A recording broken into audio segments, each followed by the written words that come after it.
14 cashew nut mills, no one in operation. So this is the state sector. But now most of these factories are private. But at the beginning, the government is the leading. The leading must do the leading role.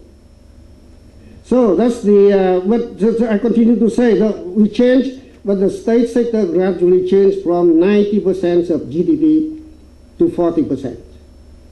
And now the private sector moved up to 45%. The foreign direct investment moved up to 15%. We diversified the sectors. So this is very important. I do not accept the ruthless privatization. Sorry. Another point in the change of the socio-economic renovation is that Vietnam was one-way internationalized. We always thought that we have the international integration with the socialist system. But over 90% of our trade was with one market, the Russians. But when we moved to the market economy, we changed from one market to 122 markets. Of course, some markets bigger than the others, but 122 is bigger than one, I'm sure. And along with the changing of the markets, we integrate with the ASEAN, the Southeast Asian groupings, like you have the East African countries here. We joined WTO. We normalized the relation with the United States. They lifted the embargo. We export coffee to the United States with the trade taxes coming from 85% to 5%. 5% is good, better than 85. You see, sometimes money 85 is better, but the taxes is 5 better. And then another point was that with the economic transformation, we got the growth rate about 7.5% per year. And from that, we get the income per capita from less than $100 in 1986, at the beginning of the renovation, to over $1,000 today. So Vietnam was lifted from the least developed country to the lower middle income country today. But we will lose something because the NGOs left Vietnam, because Vietnam is now middle income. Be careful when you come to middle income, you lose money. The second point I would like to illustrate is the poverty. And all the strategies, all the plans, the 5 years plans, the 10-year strategies, the yearly plan, poverty alleviation is always in the top priority of the country. Without the priority for poverty alleviation, you may not have equity. Without equity, you may not have a real socio-economic transformation.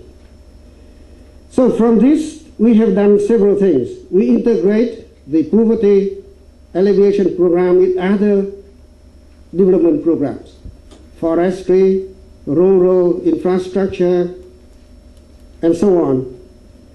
We changed the commodities. We changed from the subsistence production to commodity production.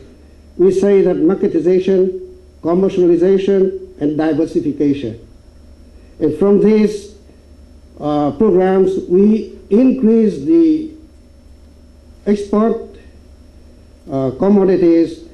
In 1986, I still remember that we said that we tried to get some commodities with the export of over 100 million US dollars. But up to now, we have more than 10 commodities with each one with over 1 billion US dollars. We could not imagine that in 1986, but now we got it. So the diversification, the commercialization, the marketization, all has done. And in order to develop the poverty alleviation programs, we try to get the stakeholders to join, including the communities, the peasant association, the women association, the youth association, the trade association, and all the cooperatives. And also we integrated the measures. We learned the microcredits policy from Bangladesh, and it now become widespread in Vietnam. At the beginning, we thought that the poor people did not have the ability to pay. But now 97 of them pay. Only 3% do not pay. But for the rich people, rich business people, many of them do not pay to the banks. So compare the poor to the rich to give them the money. The more you give, the more they get, the more they do not pay.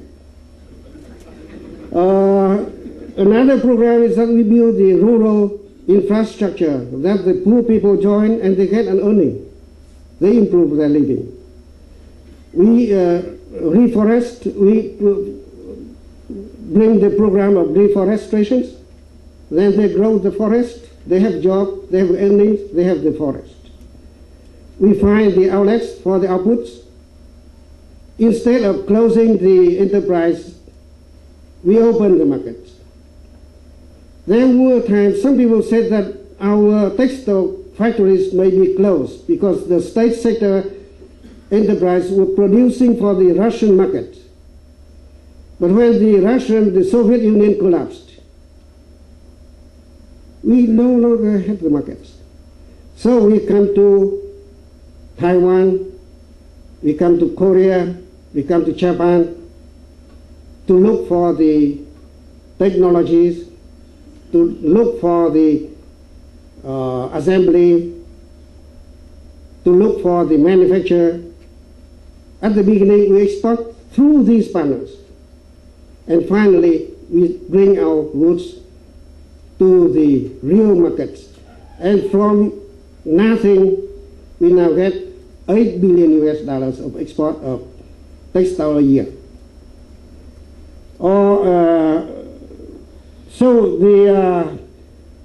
With these efforts, the poverty rate has been reduced from 70% of the households during the 80s to 10% today. So this is a big change. You see that we have growth, we have a reduction of poverty. The final thing I talk about, the lessons. The first lesson I think is the gradualism. We privatize, but we do not own.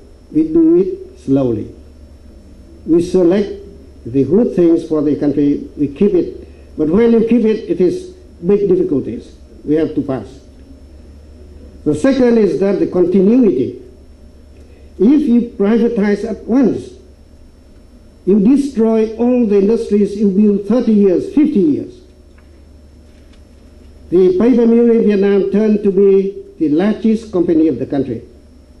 The paper mill in Tanzania, when I was here, it was sold for $1 with one promise that later I will do the same, but I would do differently.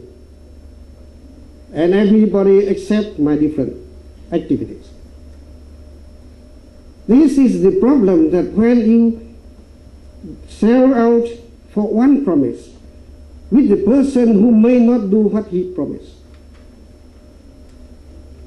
This is the problem. So the two lessons, gradualism, continuity, and then we come to the double gains, fast growth, and quick poverty reduction. Thank you very much.